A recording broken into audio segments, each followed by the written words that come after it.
I am here. You can see us. I can. Oh, yeah, all right, thank you.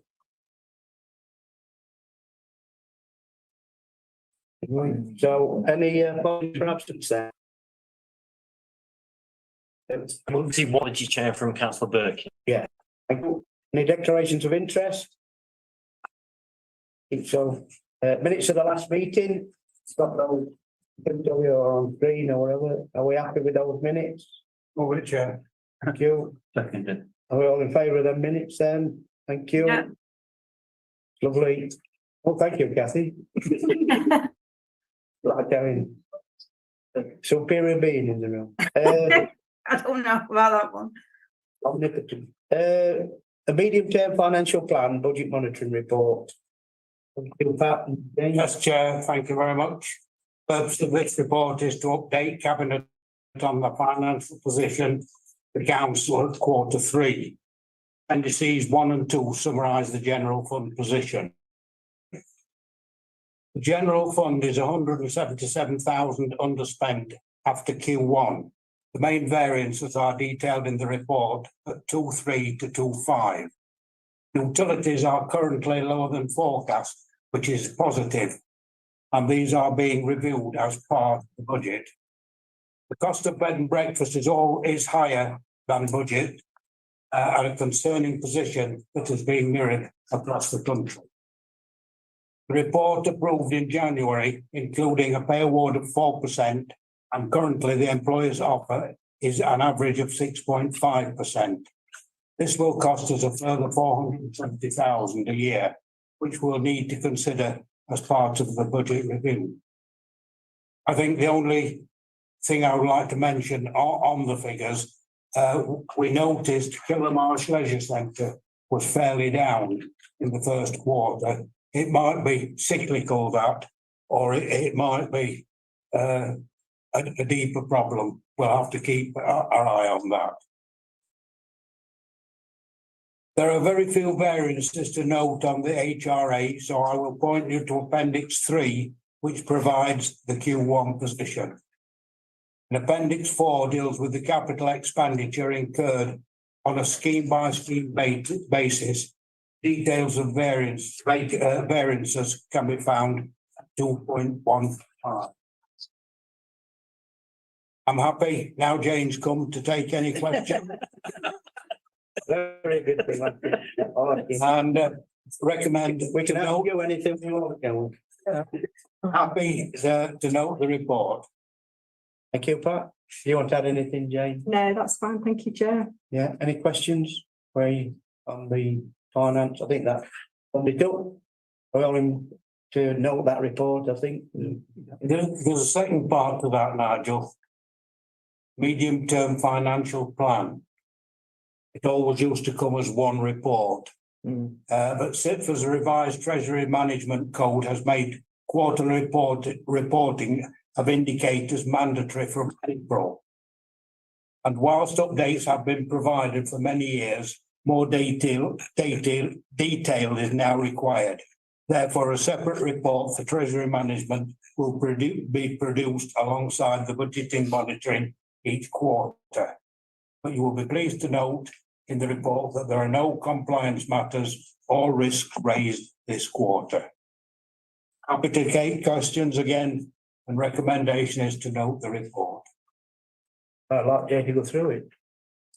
Paperwork, no, I'm only joking, I'm Jane. so glad you said that. It is, yeah, It's a heavy one. It's the same, we've always had the report. It's the figures that we can go up to the ceiling. It's where we loan money for short term, long term. It's just the mechanics of it. It is a lot there. It's a paper exercise, but they're all there and the compliance is there. Yeah, thank you. And I'm happy with it. Do we need to move, agree that then? Well, because it's not really. Well, if it's got to be set, if it's got to be produced separate, Noting. we've got to recommend it. Yeah. We note that report. Yeah. It will come as 2 items on the next agenda instead of 1. Okay, thank you. Yeah.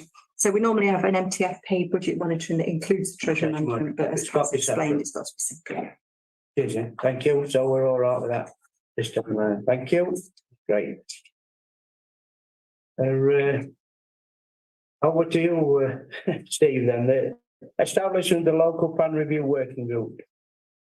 Thank you, Chair. Yes, this report is to establish that local plan working group. It's to recommend that the review working group be established at the council meeting on in September, next Monday, to recommend the structure of the local plan working group in terms of its membership, and to consider the merits and recommendations of the membership structure. We have gone for, I would prefer a structure that's open, represents all parts of the council, is a genuine working group, and that's itemised in the report at point 4. And the recommendation is that the Cabinet recommends to Council on the 25th of September the establishment of the local plan working group in accordance with the structure and terms reference detailed in Appendix A. David, do you want to say anything about that? No, not really. I think that summarises it pretty well. I mean, I'm happy to answer any questions or talk through the report, but not at the moment. Nothing that summarises it well. Thank you. Thank you. Any questions or comments on that? Get that. So, are we taking that to full council then on is that the recommendation yet? There is a proposed make-up Appendix 1, Chair, which relates to point 4 of the options. And I'm quite prepared to move that recommendation. Thank you, Steve. I'll take that. So we're all in favour? All right, Kathy? Yeah. Absolutely fine. Thank you. Is that all right, Tom? Is that's it? Thank you.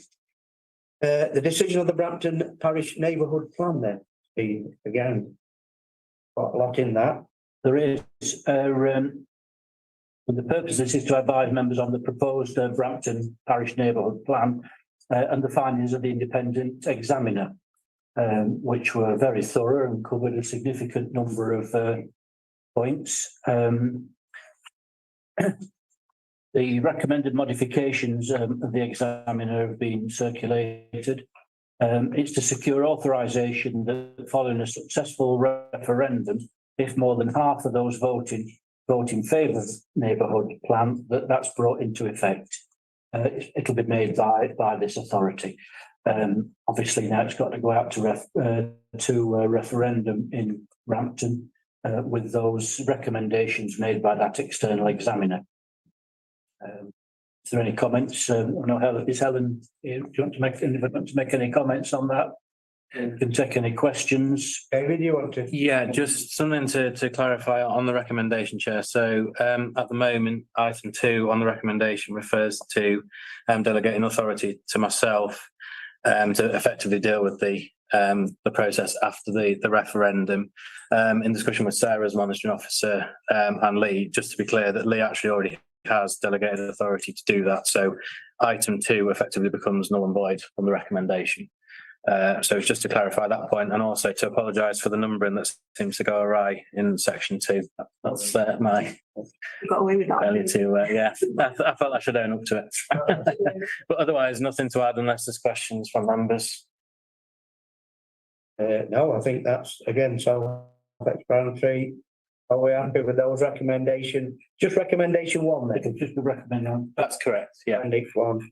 Because I've been filled that But recommendation. David don't want that job, so. Don't blame me now. All in favour? Yeah.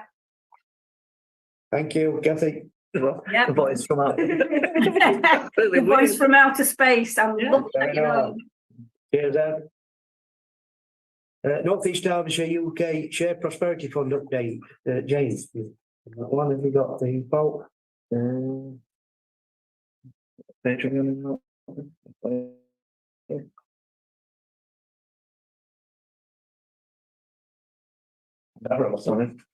It is somewhere, 56 grand.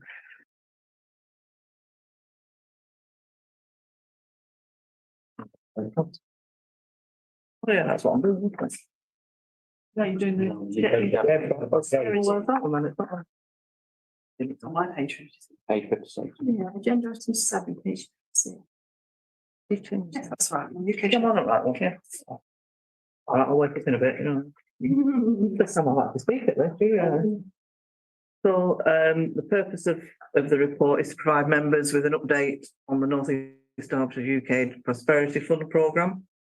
And the recommendations are that, members are asked to note the content of the report. On that one, I don't know if anybody's got any questions on it or not. You ready all?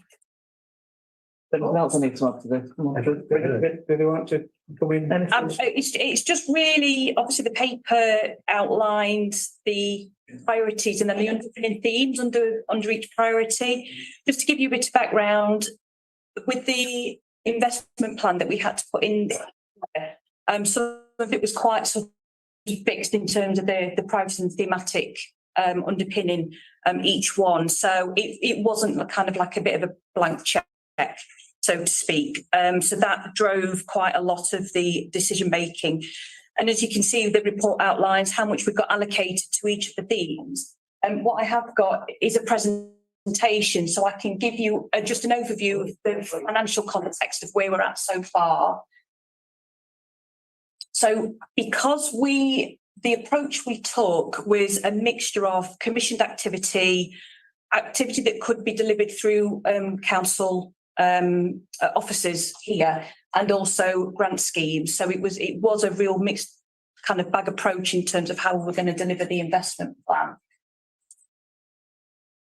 So what I've just pulled a few slides together just to give you an overview.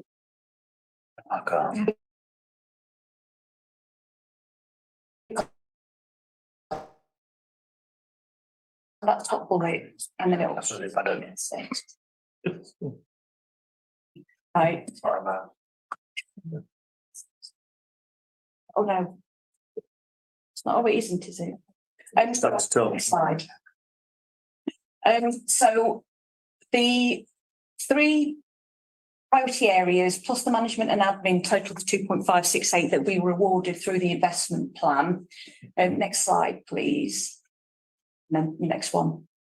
So what I've done with this is just to give you a feel for the theme, and the detail indicates who the beneficiaries are if we know at this point in time. So for the public realm, there's still officers working in terms of identifying what will happen in Dronfield. So Dronfield was identified as a priority when the investment plan was being written. We've got £500,000 allocated for that.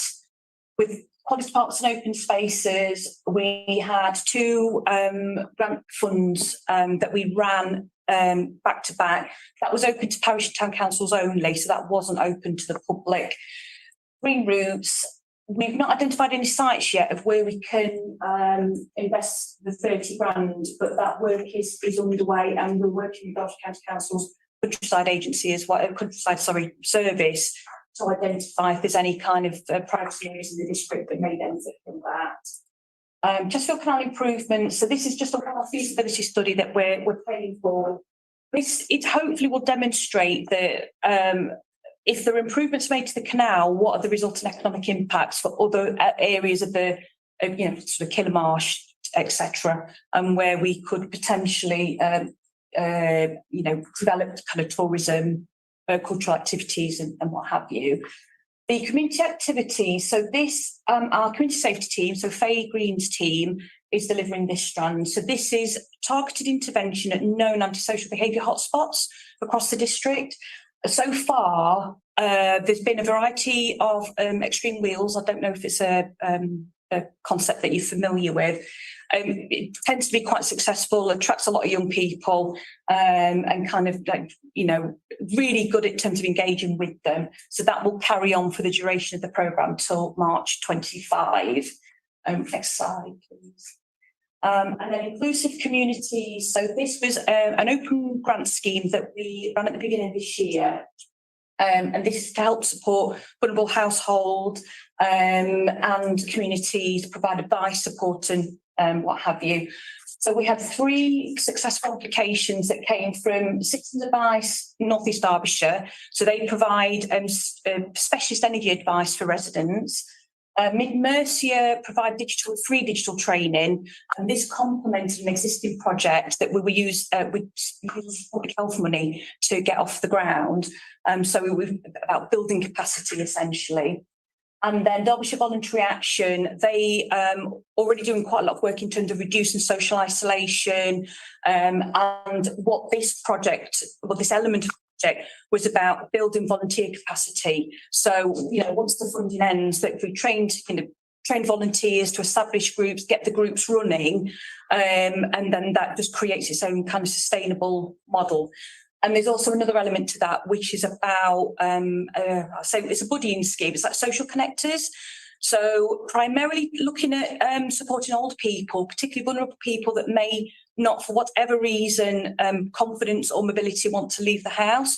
So it's about just providing that one-to-one support initially, building the confidence, connecting them to various groups, whether it's a local bingo group down the road or an internatter, and just building those social connections up for them. Enhancing village halls. So this was open to parishes and community venues, and this was just trying to put in fairly small scale improvements, but that would enhance the quality of the building to help increase higher, higher usage, footfall. And there's also an element of energy efficiency. So whether it's kind of energy efficient lighting, LED lighting, improving windows and what have you. And exploring the district, it is about, boosting tourism, boosting the culture for the district. It's quite early days with that, and that will run for the duration of the project as well. But we've got economic development team and our comms team working together on progressing that. The next slide, please. So from the local business priority, we've got two thematic areas. So we've got the shop frontage scheme, which some of you may have already seen promoted. The pot is it's substantial. It is district wide, and they are starting to get expressions of interest through. It's a little bit not complicated, but there's a degree of engagement with planning. Because some elements will require planning consent. So I know Kirsten in Economic Development is working really closely with the planning team to make sure that that process is seamless as possible for applicants. And then the dedicated business advice and guidance, it's a collaborative process with how many other local authorities? 5. So 5 across the county. And it's gone out to tender. Are we allowed to say who they are? Yeah. Okay. So Chamber of Commerce has won the tender for that. It's just the contracts in the final stages of being signed. So that work will start shortly as soon as the legal bits are in place. And then the last strand, people and skills. So this is green energy. So this is about upskilling existing tradespeople to help diversify into sustainable energies, so they can learn how to fit solar PV panels, electric charging points, etc. And skills. Next slide, please. So just to give you a flavour of where we're at. So the 2.4 million you can see there just excludes the management and admin. So far, we've spent 480,000, and so that's cumulative from the last quarter of the last financial year up to Q1. So we're just about to start the monitoring cycle for the next quarter. So we're about 3 months out of date, these figures, but we've not got to the end of the monitoring period yet. So far, in terms of what we've got committed, we've got 1.6 million. So that's what we've got, what we know we're going to be spending between now and the end of the programme, March 25. The potential to reallocate, this represents conditional agreements that we've provided to, so you see the 274 for Quality Park, so they're with parish councils at the minute.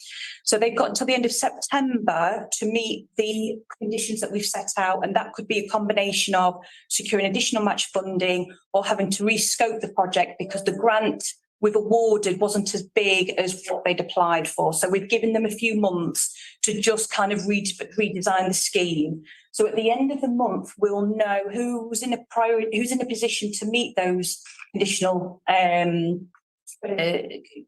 conditions or who's working towards them. So if it all went horribly wrong, wrong, and they basically turned around and said, no, we're really sorry, can't accept the grant, it's 174 to go back in part. I should say that does include a significant proportion of that is for Lansbury Park in Eckington. So they've had an opportunity to put in an application which is due at the end of this month. So that's most of it for Lansbury, not for Lansbury. And as I've alluded to in the report, there's a chance that at some point they need to come up with recommendations as to how to perhaps utilise the underspend if it came to that.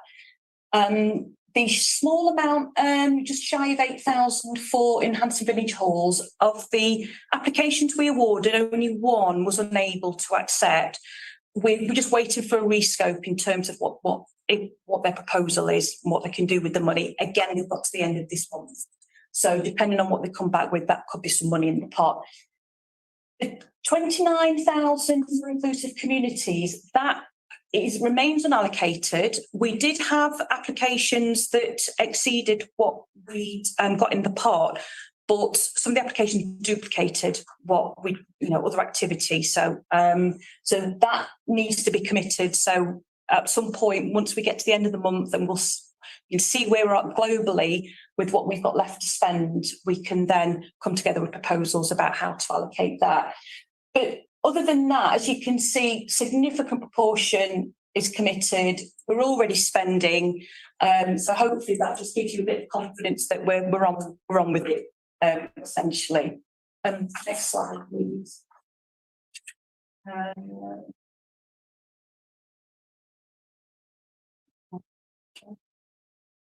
Yes, so that's it. So happy to take any questions.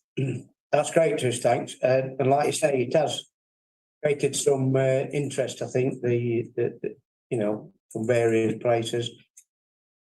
Just explain, I think, to committee about that we've got to be spent by March 25, isn't it? So we can't, that money's not there forever, basically. That's right, that's correct. Because there's always this question that people assume that they've got that a lot of period of time to spend that, and that time's coming round very quick, isn't it? It is. So what we've done, particularly with the grant scheme, so just to give you some reassurance, with the quality parks and village halls, we've asked applicants that financially the project's complete by December 24. Now, fortunately, because of the nature of the schemes, most of them are quite short, sharp projects, whether it's upgrading play equipment, putting LED lighting. The projects that will take a little bit longer, there's still enough time, but that's why we've given this September deadline to confirm if they can meet the conditions that we've put in the grant funding agreement. But we will review it on a case-by-case basis, that if there is a parish council that's saying, look, we can't give you a definitive, however, we've got all our ducks lined up by November, December, then I'm sure we can take a pragmatic approach. But we've had to give that deadline, because then if we do get to the end of the calendar year and it looks like there will be money unallocated, we've got to decide on, got to give people enough time to be able to do something with that, whether it's relaunching of the grant scheme or finding another way to reallocate that funding. So is it tight? Yes. Is it unmanageable? Not at this moment in time. Ask me again in 6 months. And when you say we, is that us? Is that the cabinet? Yeah. So what I'll probably, like I alluded to in the report, that if we find ourselves in a position where we've got unallocated funding, we can bring proposals back to cabinet, right. And then explore the different options of how to kind of utilise that funding, so it doesn't go to waste. We don't want to send it back. Absolutely not. No, not my watch. All right, we can't carry it forward, can we either? It's got to be done by 2025. That's right. Can't be carried forward. No, so we built in contingency time. So that's why we've asked, particularly with the capital schemes, that by December 24, that schemes are done. So if for whatever reason, bad winter, et cetera, there's a little bit of breathing space, but obviously it's only 3 months. But yeah, what's not spent by March 25 has to go back. At this moment in time, that's what we've been led to believe. That's fine for that. Yeah. Thank you. So we're just noting Yeah, it's just to note the progress today. Yeah, no decisions to Thank be. you for that. Okay. And well done. It's terrible having to give money away all the time. Are we all in adopting that? Are you happy with that? Yeah. Thank you. Now, we're going to introduce this one, I think, Alan, and funding the borrowing community sector infrastructure. And then we need to go into private session halfway through. Yes, Chair, it's likely at that point that because we've got representatives from those voluntary groups here, that information which needed to be exempt will be discussed, so therefore public will need to be excluded and the stream will stop at that point. But members will be asked to move a formal exclusion of public. Have you got an introduction, Jane, to it? All I've got is what's written on your papers, so the purpose and the summary. About providing an overview of the outcomes that have achieved between 2022 and 2023. Trish will have more detail on that than I do. Yeah, essentially, you saw the report last time. I presented the report, so we outlined what allocations we gave in the financial year 22-23. So this concludes the monitoring process for essentially the previous financial year. So what we historically what we've done and what we've restarted this year is that we've given the opportunity for organisations to come to Cabinet and explain far better than I could ever articulate in my report the impact that the core grants that we provide to the impact it has for the district and the residents of the district. So this is the good bit. At that point, at that point then, can I move? I have to read all this, Alan, no. The public be excluded from the meeting during discussion of the following items of business to avoid the disclosure to them of exempt information as defined in Part 1 of Schedule 12A to the Local Government Act 1972, as amended by the Local Government Access to Information Variation Order 2006. Are you still here? Yeah. The category of exempt information is stated after each item. Thank you. I've got to switch off now then, or do we all leave?